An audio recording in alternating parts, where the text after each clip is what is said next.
O Auditorio Municipal de Rianxo quedouse pequeno para acoller a cerimonia solemne de nomeamento do profesor Xesús Costa Rodil como fillo adoptivo da localidade, dando así cumprimento a un acordo plenario tomado o pasado ano. Na súa intervención o alcalde Julián Bustelo deu lectura ao acordo no que se destaca a labor realizada por Costa durante os seus máis de 40 anos residindo en Rianxo. Don Xesús, donxe para aqueles que tivemos a sorte de asistir ás súas clases no IES Félix Muriel, nasceu en Servo no 1944.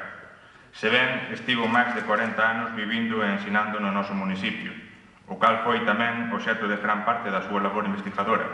tal e como mostran títulos tan fundamentais para o coñecemento da historia local como Rianxo no Antigo Réxime, Economía e Sociedade nunha vila mariñeira do Señorío Arcebispal de Santiago, publicado no 2001.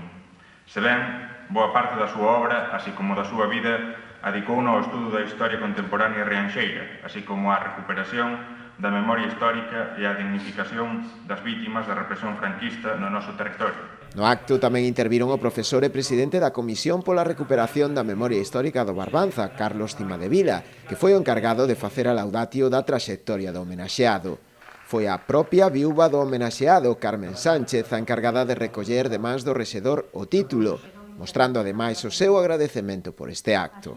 Un día antes, o venres, procedeuse tamén á presentación do libro póstumo do propio Xesús Costa Rodil, titulado Versos de Senectude, e que contou coa intervención de Roberto Abuín, representante de Axouxer Editora, e de Xesús Raba de Paredes, escritor e prologuista.